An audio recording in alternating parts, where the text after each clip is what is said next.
Assalamualaikum warahmatullahi wabarakatuh. Perkenalkan, saya Angga Nugraha, mahasiswa dari Fakultas Hukum Universitas Subang. Dalam video singkat kali ini, saya akan mempresentasikan terkait organisasi internasional yaitu WHO atau World Health Organization, yang sekaligus merupakan tugas dari Bapak Hendy Sumadi SHMH selaku dosen pengampu mata kuliah Hukum Internasional. Baik, untuk mempersingkat waktu, izinkan saya untuk memaparkan materi dengan keterbatasan pengetahuan yang saya miliki. Dalam bahasan kali ini tentang WHO, saya akan menyampaikan terkait sejarah, latar belakang, karakteristik, fungsi, serta keterlibatan WHO dengan Indonesia. Pembahasan pertama kali ini mengenai sejarah tentang WHO. Kita tahu bahwa WHO atau World Health Organization merupakan organisasi internasional yang berkedudukan di bawah Perserikatan Bangsa-Bangsa atau PBB. WHO bertugas sebagai Koordinator Kesehatan Umum Internasional yang bermarkas di Jenewa, Swiss.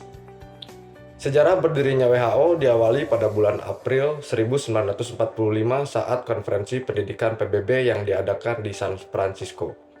Pada saat itu, perwakilan dari Brazil dan Cina mengusulkan agar organisasi kesehatan internasional ini dibentuk.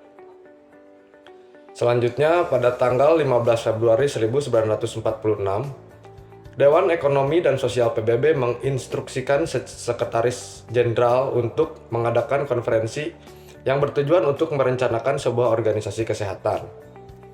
Menanggapi usulan tersebut, dalam tahun yang sama, Komite Persiapan Teknis itu dibentuk. Komite tersebut bertemu di Paris dari tanggal 18 Maret hingga 5 April 1946. Tujuannya untuk menyusun proposal konstitusi yang akan dipresentasikan pada Konferensi Kesehatan Internasional di New York City antara tanggal 19 Juni dan 22 Juli 1946.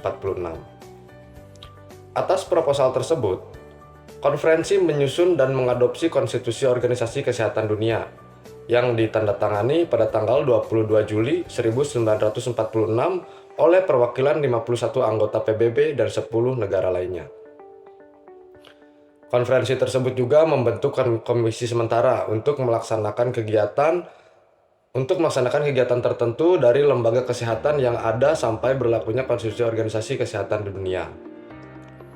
Hingga pada tanggal 7 April, Konstitusi WHO diratifikasi dan dikenal dengan Magna Carta Kesehatan. Ini menjadi alat kekuasaan besar, ini menjadi alat kekuatan besar bagi kerjasama internasional untuk membantu manusia dalam meningkatkan kondisi hidupnya. Dengan demikian, WHO secara resmi berdiri pada tanggal 7 April 1948 sebagai agen khusus PBB di bidang kesehatan. Lantas, apa yang melatar belakangi WHO ini dibentuk? Latar belakang WHO ini dibentuk itu berawal dari kemunculan beragam institusi atau organisasi yang mengurusi kesehatan global pada pertengahan abad ke-19. Kemajuan perdagangan dan transportasi mengakibatkan wabah penyakit seperti kolera dan malaria dari negara dunia ketiga. Kita tahu bahwa negara dunia ketiga ini yaitu di dalamnya ialah negara-negara yang berasal dari Asia dan Afrika yang tidak ada kerjasama dengan Amerika Serikat. Dari dunia ketiga ini mulai menyebar ke negara-negara barat. Melihat potensi ancaman keamanan dari wabah penyakit tersebut, para politisi dan ilmuwan barat merasa perlu membangun organisasi yang berfungsi untuk mengkoordinasikan upaya penanganan isu kesehatan publik. Di samping itu, gagasan untuk membentuk WHO ini muncul ketika para diplomat menghadiri konferensi PBB di San Francisco pada tahun 1945. Dalam konferensi ini, diplomat dari Cina dan Brazil mengusulkan untuk membentuk badan di bawah mandat PBB yang bertugas untuk memimpin penanganan masalah kesehatan global, memberikan bantuan teknis ke negara anggota, menciptakan standar atau pedoman kesehatan, dan memfasilitasi riset medis. WHO yang merupakan organisasi ini tentunya memiliki karakteristik dalam menjalankan peran organisasinya. Sebagai lembaga internasional yang diakui, WHO memiliki konstitusi tersendiri yang memungkinkan WHO melakukan aktivitasnya sebagai subjek hukum di lingkungan internasional. Karakteristik WHO dapat dilihat dari fungsi organisasinya. Setidaknya dapat disimpulkan 3 karakteristik terhadap pola gerak organisasi ini. Yang pertama, karakteristiknya terhadap pola geraknya itu atas permintaan suatu negara. Dalam hal ini, mendampingi pemerintah dalam meningkatkan pelayanan kesehatan di negaranya. Yang kedua, yaitu atas permintaan PBB. Misalnya menyediakan pelayanan dan fasilitas kesehatan untuk suatu kelompok tertentu. Dan karakteristik yang terakhir yaitu WHO ini ialah organisasi yang proaktif dan inisiatif. Contohnya WHO ini mengajukan usulan konvensi, perjanjian dan regulasi serta membuat rekomendasi. Baik, teman-teman, agar durasinya kita tidak terlalu lama, mari kita lanjut pada poin yang keempat, yaitu mengenai fungsi dari organisasi WHO ini. Sebetulnya terdapat 22 fungsi WHO yang tercantum dalam Basic Document for Need edisi 2020 WHO. Namun pada intinya fungsi WHO ini dapat disimpulkan ke dalam 4 poin sebagai berikut.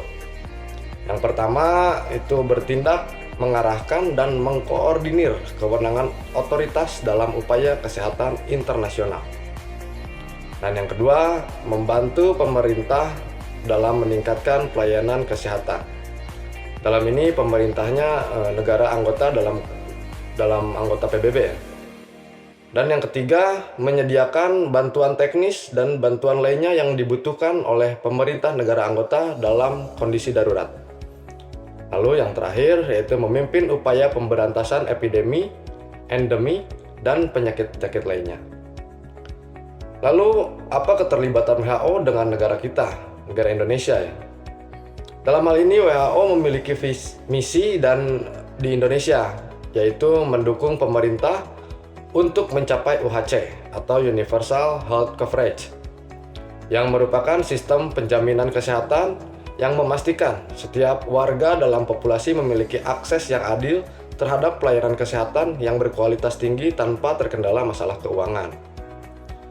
Secara garis besar, kerjasama antara WHO dan pemerintah Indonesia mencakup ke 5 area, yaitu penanganan penyakit menular, pengendalian penyakit tidak menular, promosi kesehatan melalui pendekatan life course, pengembangan sistem dan kebijakan kesehatan, persiapan, pengawasan, dan respon terhadap situasi kedaruratan kesehatan. Namun, di samping kelima poin tersebut, WHO terhadap Indonesia juga memberi perhatian pada kesehatan lainnya, seperti strategi untuk meningkatkan kualitas kesehatan ibu, anak, kesehatan lansia, keamanan pangan, obat-obatan, hingga terhadap informasi sistem kesehatan. Tak hanya itu, WHO pun selama ini aktif membantu Indonesia dalam mengendalikan sejumlah penyakit seperti tuberkulosis, HIV atau AIDS, malaria, kesehatan mental, gizi, dan meningkatkan imunisasi untuk preventable disease. Dan yang terbaru kali ini, untuk keterlibatan WHO dengan Indonesia yaitu WHO membantu atau berupaya dalam penanggulangan COVID-19 terhadap negara kita, Indonesia. Baik, mungkin hanya itu yang dapat saya paparkan dalam presentasi kali ini. Mohon maaf jika ada kekeliruan ataupun kesalahan dalam penyampaiannya, karena sejatinya manusia tidak luput dari kesalahan dan keterbatasan. Terima kasih telah menonton, jangan lupa di like, di subscribe. Bila ada kritik dan saran, silakan isi di kolom komentar. Akhir kata, saya ucapkan billahi taufiq wal hidayah. Wassalamualaikum warahmatullahi wabarakatuh.